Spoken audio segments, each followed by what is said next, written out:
আমাদের ভাগ্যে যেন পবিত্র মাস জুটে যায়।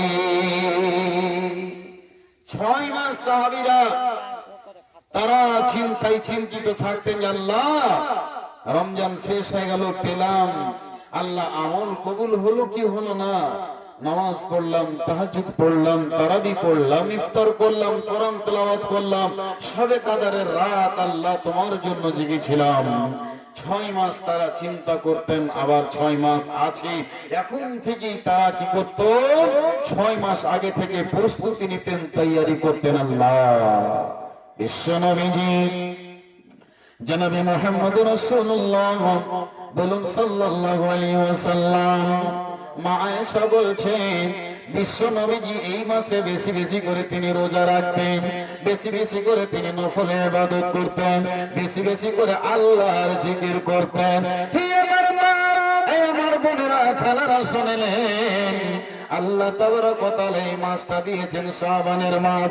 এই মাস থেকে আল্লাহকে বলতে হবে, মাবুদ রে, আল্লাহ রাব্বুল আলামিন তুমি আমার নসিবে জুটায়ো, আল্লাহ যেন আমি রমজান মাসটা পুরো করতে পারি। আল্লাহ আমার শরীরে তুমি অসুখ দিও না, আল্লাহ তুমি আমার শরীরে এমন বেমার দিও না যেই বেমারের কারণে আমার রোজাগুলো যেন কাজা না হয়ে যায়। আল্লাহ তাবারক ওয়া তাআলা বলছেন, বান্দারা তোমরা ভালো কাজের জন্য তাড়াতাড়ি করবে, তোমরা ভালো কাজের জন্য আল্লাহর দরবারে কান্নাকাটা করবে। আল্লাহ বলছেন, ওয়াসারিউ ইলা মাগফিরাতিন মির রাব্বিকুম ওয়া জান্নাতিন আরদুহাস সামাওয়াতু ওয়াল আরদ উইদ্দাত লিল মুত্তাকিন। আল্লাহ বলছেন, বান্দারা, এই আমার বান্দারা শোনো, যারা গুনাহ করেছো তোমরা বুকে হাত নিয়ে বসে থাকিও না, আল্লাহর ক্ষমার জন্য তোমরা তাড়াতাড়ি করো, আল্লাহর দিকে তোমরা ধাবিত হও, আল্লাহকে বলো, হে আল্লাহ আমার জীবনের গুনাহ খাতাকে মাফ করে দাও। আচ্ছা বন্ধুগণ, আমরা দুনিয়াকে পাওয়ার জন্য যত চেষ্টা করি, আল্লাহর ক্ষমার জন্য, আমার গুনাহকে মাফ করার জন্য এত চেষ্টা করি, বলুন তো ভাই, করি না? আজকে যখন মানুষ, একটা উদাহরণ নেন, মনে করে নেন আমি একজন মৌলভী সাহেব, একটা মাদ্রাসা করি তো পায়ে হেঁটে হেঁটে যাই, মনে মনে দোয়া করি, আল্লাহ আর কতদিন হেঁটে হেঁটে যাব আমি পড়াতে, আল্লাহ একটা সাইকেলের ব্যবস্থা করে দাও। যখন সাইকেল আল্লাহ ব্যবস্থা করে দিলেন, তখন আমার চিন্তা ভাবনা বাড়লো, আল্লাহ আমি সাইকেল আর চালাতে পারছি না, একটা মোটর সাইকেলের ব্যবস্থা করে দাও। যখন একটা পুরাতন বাইক আপনি কিনলেন, তখন আপনার মনের ভিতরে একটা চিন্তা ভাবনা শুরু হলো, একটা ভালো র্যাঙ্কের যদি একটা গাড়ি হতো, তবে আমি অতি তাড়াতাড়ি গিয়ে মাদ্রাসায় পৌঁছে যেতাম। বন্ধুরে, যখন একটা ভালো মোটর সাইকেল হলো, তখন মানুষের চিন্তা বেড়ে যায়, আল্লাহ কখন একটা 4 চাকা হবে।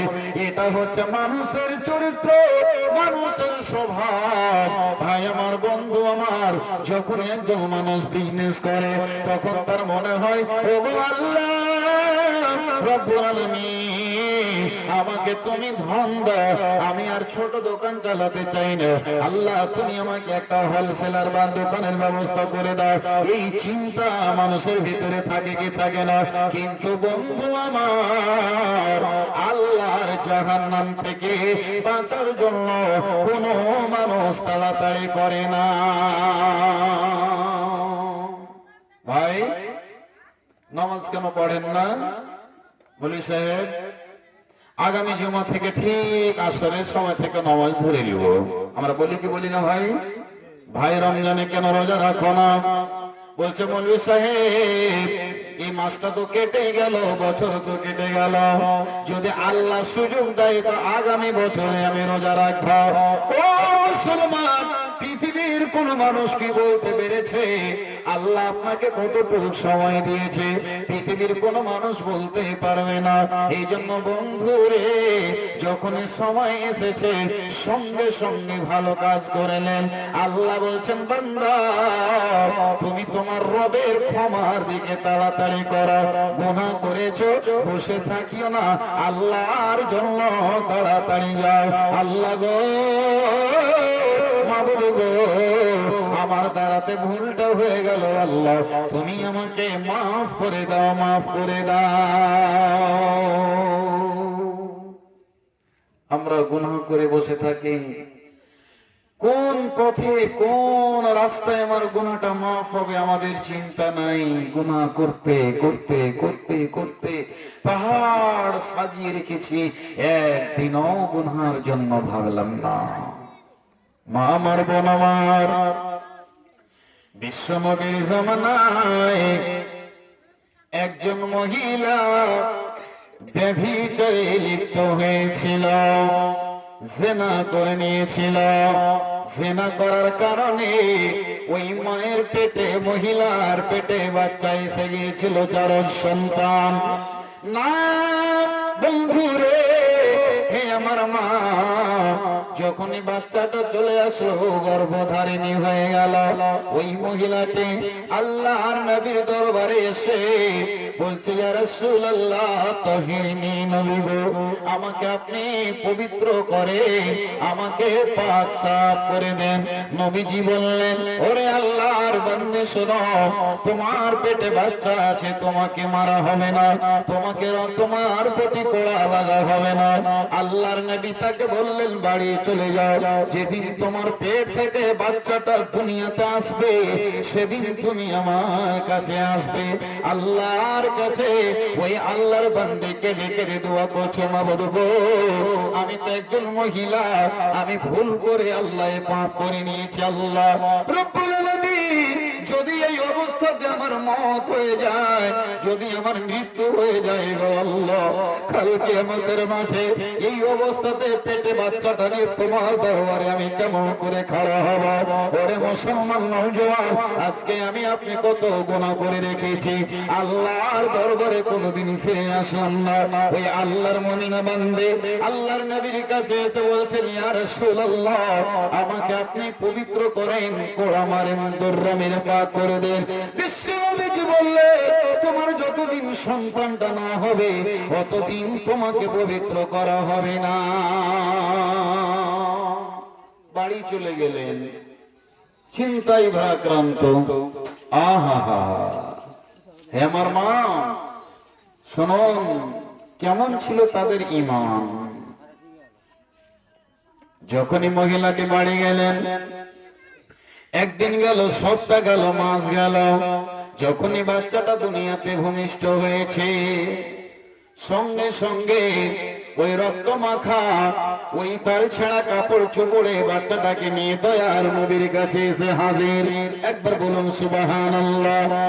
একটি চিন্তা ভাবনা, রব্বুল আলামিন গো, এই অবস্থাতে যদি আমি মরে যাই, আল্লাহ তোমার দরবারে আমি কেমন করে মুখ দেখাবো?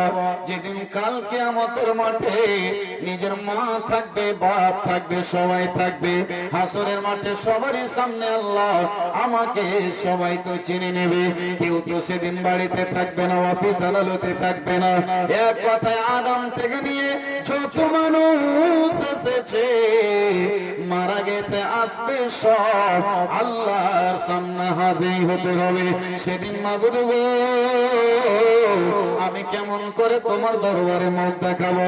এই চিন্তা ভাবনা নিয়ে ওই বাচ্চাটাকে, রক্ত মাখা শরীরে যখন একটা বাচ্চা হয়, মা বোনেরা জানে কত যে রক্ত প্রবাহিত হয়, মা অজ্ঞান হয়ে যায়। বিশ্ব নবীর সাহাবিয়া ওই মহিলাটি যেন আল্লাহর নবীর দরবারে এসে বলছে, আল্লাহর নবী বললেন, ওরে আল্লাহর বান্দী শোনে না, তোমাকে এই অবস্থাতে পবিত্র করা যাবে না যতদিন তোমার বাচ্চা তোমার দুধ পান করবে। যেদিন তোমার বাচ্চা খাবার খেতে শুরু করবে, সেদিন তুমি আমার দরবারে আসবে। আর আরো যেন টেনশন বেড়ে গেল, আরো যেন চিন্তা ভারাক্রান্ত হয়ে গেল। এই আমার মা, এই আমার বোনেরা, এবার ওই বাচ্চাটাকে নিয়ে আবার বাড়ি চলে গেল। আল্লাহ রাব্বুল আলামিন বলছে যে একজন বাচ্চা মায়ের 2 বছর দুধ পান করবে, যখনই বাচ্চাটা খেতে শুরু করেছে, হাতে একখানা রুটি টুকরো নিয়ে আবার দয়ার নবীর সামনে এসে হাজির হয়ে গেছেন। ইয়া রাসূলুল্লাহ, ওগো দয়ার নবীজি, আপনি আমাকে পবিত্র করলেন, আমাকে পাক সাফ করেন। বিশ্ব নবীজি জনাবে মুহাম্মদ রাসূলুল্লাহ সাল্লাল্লাহু আলাইহি ওয়াসাল্লাম বললেন, এই বাচ্চাটার কে দেখভাল করবে, বাচ্চাটার কে দায়িত্ব নেবে? আল্লাহর নবীর সাহাবী দাঁড়িয়ে গেলেন, নবী গো, এই বাচ্চাটাকে আমাকে দিয়ে দেন, মাসুম বাচ্চা, এর তো কোনো অপরাধ নাই, কোনো ভুল করেনি। আল্লাহর নবী একটা বনুকসা আমাকে বাচ্চাটাকে দিয়ে দিলেন কেফালাতের জন্য, দেখভালের জন্য। তারপরে নবীজি বললেন, ও আমার সাহাবারা, এই মহিলাটাকে তোমরা নিয়ে যাও ফাঁকা একটা জায়গাতে, আর বুক পর্যন্ত একটা খাল গর্ত খনন করো, আর বুক পর্যন্ত পুঁতে দিয়ে তাকে পাথর মেরে মেরে তাকে রজম করে দাও। হে আমার মা, তারা দুনিয়ার শান্তি চাইনি, তারা দুনিয়াতে গুনাহ করে বসে থাকেনি, তারা পবিত্র হওয়ার জন্য তারা চিন্তায় চিন্তিত। ওরে আমার মা, শুনলে আজকে আপনি কত গুনাহ করেছেন। এই আমার ভাইরা, পুরুষেরা কত আমরা গুনাহ করি। গুনাহ করে যাওয়ার পর আল্লাহর দরবারে আমরা যাই না। এই জন্য আমার আল্লাহ বলছেন, ইয়া ইবাদিয়াল্লাযীনা আসরাফু আলা আনফুসিহিম লা তাকনাতু মির রাহমাতিল্লাহ। আল্লাহ বলছেন, বান্দারে শুনিলা, যতই তুমি গুনাহ করেছো, আল্লাহ বলছেন বান্দা শোনো রে, তোমার গুনাহ হলো কেমন কেমন কেমন। একটা সমুদ্রে যদি একটা সূচকে তুমি ডুবাও, বা একটা উংলিকে যদি ডুবাও, একটা উংলির মাথাতে 1 ফোঁটা বা 2 ফোঁটা পানি উঠবে, এত পরিমাণ তোমার গুনাহ। আর 7 সমুদ্রের পানির মতো আমার দয়া বান্দারে, তুমি আকাশ জমিনের মাঝখানে গুনাহ করে করে করে করে তুমি ভর্তি করে দিয়েছো। যখনই একবার রব্বানা বলে ডাকবে, আমি আল্লাহ তোমার জীবনের সমস্ত গুনাহকে আমি রব ক্ষমা করে দেব। সকলে পড়ি একবার আলহামদুলিল্লাহ। আল্লাহ গো, তোমায় মোরা ডাকতে জানি না,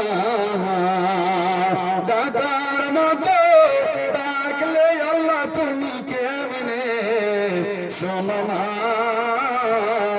ডাকতে জানি না। দেখেছেন ইব্রাহিম নবী নমরুদের আগুনে ফেলি, আগুন হইল ফুল বাগিচা, পশম জ্বলে না। আল্লাহ গো, তোমায় মোরা ডাকতে জানি না। দেখেছেন ইউনূস নবী মাছের পেটে রইলেন পড়ি গো, আল্লাহর নামে রইলেন পড়ি, হজম হইল না। আল্লাহ গো, তোমায় মোরা ডাকতে জানি না, ডাকার মতো ডাকলে আল্লাহ তুমি কেমনে শোনো না, ডাকতে জানি না।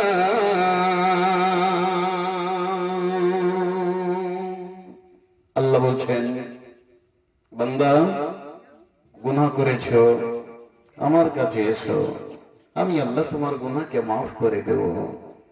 রব্বুল আলামিনের নবী, দয়ার নবী, মায়ার নবী, ইয়তীমের বন্ধু বিশ্ব নবীজি বলছেন, উম্মত তোমরা ভালো ভালো আমল করে নাও। কেন? নবীজি বলছেন, বাদিরু বিল আমালি ফিতানান, তোমরা ফিতনার আগে ভালো ভালো কাজ করে নাও। আল্লাহর নবী বলছেন এমন একটা জামানা আসবে যে মানুষ তারা গুনাহ করবে, ফিতনা চারিদিক থেকে ঘিরে ফেলবে, ওই লোকটা ভালো কাজ করতে পারবে না। কেন বলছো আমার?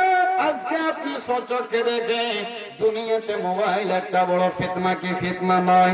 মোবাইলে মানুষের ঈমানকে লুটে নিল, মোবাইলে মানুষকে আত্মীয় সম্পর্ক দূরে করে দিল, এই মোবাইলে মানুষকে নামাজ থেকে দূরে করে দিল, এই মোবাইলে মানুষকে দুনিয়ার মহব্বতে ফেলে দিল।